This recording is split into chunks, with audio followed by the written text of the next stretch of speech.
아픈 부모 모시는 위기의 중년 간병 위험. 새벽 4시, 한 여성이 침대에서 벌떡 일어났습니다.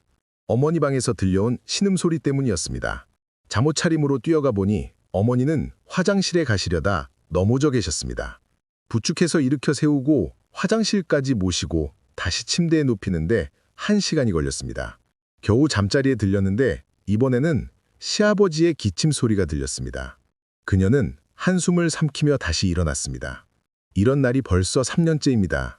그런데 오늘 거울을 보다가 깜짝 놀랐습니다. 거기 비친 얼굴이 자신의 것이 맞는지 알아볼 수 없었습니다.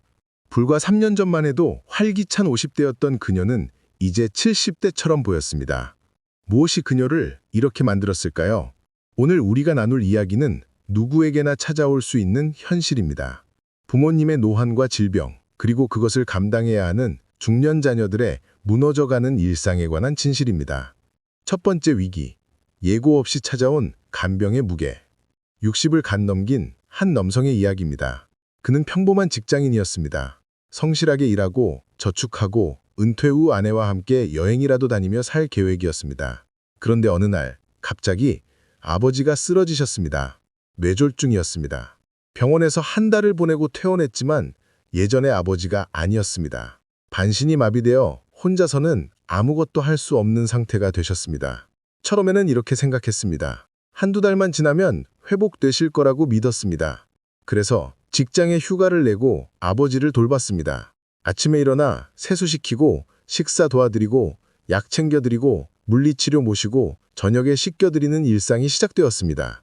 그런데 한 달이 지나고 2달이 지나도 아버지의 상태는 나아지지 않았습니다. 회사에서 연락이 왔습니다. 언제 복귀할 수 있느냐는 물음이었습니다.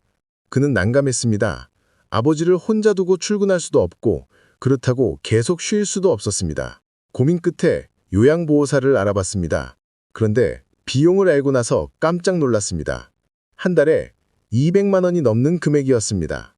그의 월급으로는 감당하기 어려운 돈이었습니다. 결국 그는 선택해야 했습니다. 직장을 그만두고 아버지를 돌보기로 결심한 것입니다. 주변에서는 만류했습니다. 은퇴를 몇 년 앞둔 시점에 직장을 그만두면 노후 준비가 무너진다고 경고했습니다. 하지만 그에게는 다른 선택지가 없었습니다. 아버지를 시설에 모실 수도 없었고 돈을 계속 쓸 여력도 없었습니다. 직장을 그만둔 첫 달, 그는 자유로움을 느꼈습니다. 출퇴근의 스트레스에서 벗어났고 아버지를 온전히 돌볼 수 있다는 생각에 뿌듯하기까지 했습니다. 하지만 그것은 착각이었습니다. 진짜 지옥은 그때부터 시작되었습니다. 두 번째 위기, 무너지는 건강과 사라지는 자아. 매일 반복되는 일상은 그를 서서히 갉아먹었습니다. 아침 6시에 일어나 아버지를 깨우고 기저귀를 갈아드리고 씻겨드리고 아침 식사를 준비해서 먹여드렸습니다.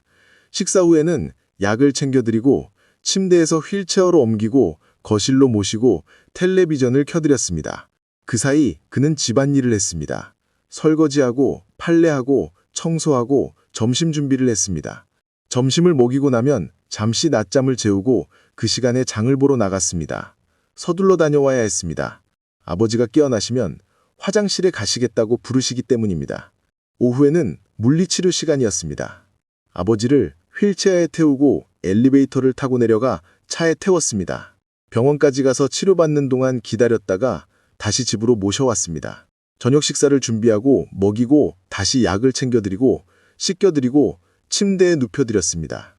10시가 되어야 그는 자신만의 시간을 가질 수 있었습니다. 하지만 몸은 이미 녹초가 되어 있었습니다. 소파에 앉아 텔레비전을 켰지만 무슨 내용인지 머리에 들어오지 않았습니다. 그저 멍하니 화면을 바라볼 뿐이었습니다. 잠자리에 들려고 하면 아버지가 부르시는 소리가 들렸습니다. 화장실에 가시거나 물을 드시거나 이불을 덮어달라는 부탁이었습니다. 밤에도 2~3번은 깨어나야 했습니다. 아버지는 밤마다 화장실에 가셨고 때로는 악몽을 꾸면서 소리를 지르셨습니다.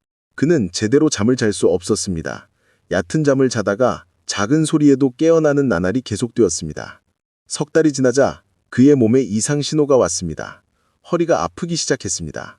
아버지를 옮기고 부축하고 안아 올리는 일을 매일 수십 번씩 하다 보니 허리가 견디지 못한 것입니다. 병원에 가서 검사를 받았더니 디스크 초기 증상이라고 했습니다. 의사는 무리하지 말라고 조언했지만 그에게는 선택권이 없었습니다. 6개월이 지나자 정신적으로도 무너지기 시작했습니다. 하루 종일 집에만 있다 보니 답답했습니다. 친구들과 만날 시간도 없었고 취미 생활은 꿈도 꾸지 못했습니다. 오로지 아버지를 돌보는 일만이 그의 전부가 되었습니다. 거울을 보면 낯선 사람이 보였습니다. 머리는 새고 얼굴은 수척해지고 눈빛은 생기를 잃었습니다. 어느 날 아내가 조심스럽게 물었습니다. 당신은 괜찮으냐고, 너무 무리하는 거 아니냐고 말입니다. 그 순간 그는 울음을 터뜨리고 말았습니다. 평생 눈물을 보인 적 없는 그가 아내 앞에서 어린아이처럼 울었습니다. 괜찮지 않았습니다. 몸도 마음도 영혼도 모두 무너지고 있었습니다. 세 번째 위기, 가족 간의 균열과 외로운 싸움. 더 힘든 것은 가족들의 무관심이었습니다. 그에게는 형제가 2명 더 있었는데 형은 외국에 살고 있다는 이유로, 동생은 자기 가정이 바쁘다는 핑계로 아버지를 돌보는 일에 거의 참여하지 않았습니다. 명절에나 한 번씩 얼굴을 비치고는 형식적인 안부만 물었습니다. 그가 힘들다고 하소연하면 형제들은 이렇게 말했습니다. 그래도 네가 제일 가깝게 사니까, 네가 막내니까, 네가 시간이 있으니까 말입니다. 그들은 경제적인 지원도 거의 하지 않았습니다. 간혹 용돈을 조금 보내는 것이 전부였습니다. 정작 매일매일 아버지를 돌보는 수고는 오로지 그의 몫이었습니다. 어느 날 그는 폭발하고 말았습니다. 형제들에게 전화를 걸고 항의했습니다. 왜 자신만 희생해야 하는지, 왜 함께 부담을 나누지 않는지 따졌습니다. 형은 차갑게 대답했습니다. 자기는 돈을 벌어보내고 있다고, 그것으로도 충분히 기여하고 있다고 말했습니다. 동생은 자기도 힘들다며 울먹였습니다. 그 순간 그는 깨달았습니다. 이 싸움은 혼자 해야 한다는 것입니다. 아내와의 관계도 피걱거리기 시작했습니다. 아내는 시아버지를 돌보는 일을 함께하고 있었지만 점점 지쳐가고 있었습니다. 그녀도 나이가 들어 체력이 예전 같지 않았고 자신의 친정 부모님도 건강이 안 좋아지고 있었습니다. 어느 날 아내가 말했습니다. 시설을 알아보자고 더 이상은 감당할 수 없다고 털어놓았습니다. 그는 화가 났습니다. 아버지를 시설에 보내는 것은 자식으로서 도리가 아니라고 생각했습니다. 아내는 울면서 반박했습니다. 그럼 우리는 어떻게 되냐고, 우리의 건강과 행복은 중요하지 않느냐고 물었습니다. 부부는 처음으로 큰 소리로 다투었습니다. 그날 밤 아내는 친정에 가버렸습니다. 혼자 남은 그는 무너졌습니다. 가족들은 뿔뿔이 흩어졌고 자신은 홀로 남았습니다. 아버지는 여전히 그의 돌봄이 필요했고 그는 이제 정말로 홀라였습니다. 이 상황을 어떻게 견디어야 할까요? 네 번째 위기, 경제적 파탄과 미래의 불안. 직장을 그만둔 지 1년이 지나자 경제적 압박이 본격적으로 시작되었습니다. 퇴직금은 이미 바닥났고 저축도 점점 줄어들었습니다.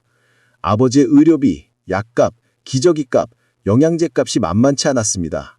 게다가 집에는 생활비가 필요했고 아내의 병원비도 만만치 않았습니다. 그는 알바를 알아봤습니다. 하지만 아버지를 혼자 둘 수 없어서 집을 떠날 수 없었습니다. 재택근무를 찾아봤지만 나이와 경력 단절 때문에 쉽지 않았습니다. 결국 그는 빚을 지기 시작했습니다. 신용카드를 돌려막기 하고 대출을 받고 지인에게 돈을 빌렸습니다. 밤마다 그는 통장을 들여다보며 한숨을 쉬었습니다. 이대로 가다가는 파산할 것이 분명했습니다. 아버지가 돌아가시고 나면 자신에게는 아무것도 남지 않을 것이었습니다. 노후 준비는 물론이고 당장 내일의 생계도 걱정되었습니다. 친구들은 멀어졌습니다. 그는 더 이상 모임에 나가지 못했습니다. 시간도 없었고 돈도 없었고 무엇보다 마음의 여유가 없었습니다. 친구들이 여행 사진을 올리고 맛있는 음식을 먹고 취미 생활을 즐기는 모습을 보면 질투가 났습니다. 왜 자신만 이렇게 살아야 하는지, 왜 자신의 인생은 멈춰버린 것 같은지 비참했습니다. 어느 날 그는 거울을 보며 생각했습니다. 이것이 효도인가 아니면 자기 파괴인가 하는 의문이었습니다. 아버지를 돌보는 것은 당연한 도리지만 그 과정에서 자신이 완전히 무너지는 것은 옳은 일인가 고민되었습니다. 답은 나오지 않았습니다. 그저 하루하루를 버티는 것이 그가 할 수 있는 전부였습니다. 다섯 번째 위기, 분노와 죄책감 사이에서. 시간이 지나면서 그의 마음속에 이상한 감정이 자라기 시작했습니다. 아버지에 대한 원망이었습니다.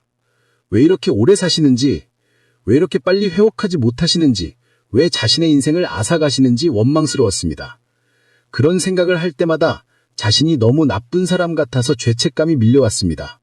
어느 날 밤, 아버지가 또다시 화장실에 가시겠다고 부르셨습니다. 그는 막 잠들려는 참이었습니다. 피곤해 지쳐 몸을 가누기 힘들었습니다. 그런데 아버지는 계속 부르셨습니다. 그 순간 그는 소리를 질렀습니다. 조금만 기다리시라고, 자기도 사람이라고, 자기도 쉬어야 한다고 고함을 쳤습니다. 아버지는 놀라서 그를 바라보셨습니다. 그 눈빛에는 슬픔과 미안함이 가득했습니다. 그 순간 그는 정신이 번쩍 들었습니다. 자신이 무슨 짓을 한 것인지 깨달았습니다. 아버지에게 달려가 무릎을 꿇고 용서를 빌었습니다. 눈물이 쏟아졌습니다. 아버지는 그의 머리를 쓰다듬으며 괜찮다고, 미안하다고 말씀하셨습니다. 그날 밤 그는 잠을 이룰 수 없었습니다. 자신이 괴물이 되어가고 있다는 것을 느꼈습니다.